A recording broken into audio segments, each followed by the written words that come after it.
अशोक वाटिका में माता सीता को विवाह के लिए डराने और धमकाने के लिए रावण कई बार आया। उसने बहुत प्रयास किया माता सीता को विवाह के लिए मनाने के लिए, किंतु माता सीता ने केवल एक तिनके से अपनी रक्षा की।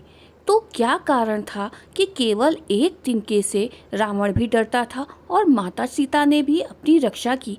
इसके पीछे छुपी है एक कहानी। श्री राम से विवाह के पश्चात जब माता सीता ने अयोध्या में गृह प्रवेश किया तो सभी परंपराओं के साथ एक परंपरा यह भी निभाई गई कि माता सीता ने अपने हाथों से खीर बनाई।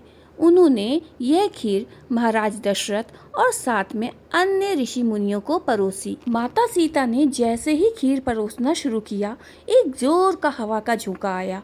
सभी ने अपनी अपनी खीर के कटोरे संभाले।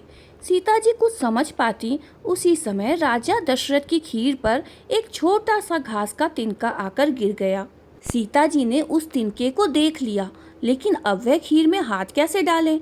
तब सीता जी ने दूर से ही उस तिनके को घूर कर देखा।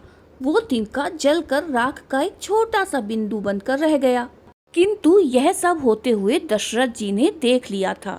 खीर खाके दशरथ जी अपने कक्ष में चले गए, किंतु उन्होंने वहाँ सीता जी को बुलवाया और फिर राजा दशरथ बोले, मैंने आज भोजन के समय आपके चमत्कार को देख लिया था।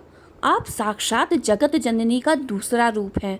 लेकिन आप एक बात मेरी भी याद रखिएगा, आपने जिस दृष्टि से आज उस तिनके को देखा था, उस दृष्टि से आप शत्रु को भी मत देखिएगा, क्योंकि शत्रु तुरंत ही जलकर राख हो जाएगा। इसीलिए सीता जी के सामने जब भी रावण आता तो वह उस घास के तिनके को उठाकर राजा दशरथ की बात याद कर लेती थी। सीता जी चाहती तो रावण को एक दृष्टि से ही भस्म कर सकती थी, लेकिन राजा दशरथ जी को दिए अपने वचन और रावण को मारने का यश श्री राम को प्राप्त हो, इस कारण वह शांत रहती थी।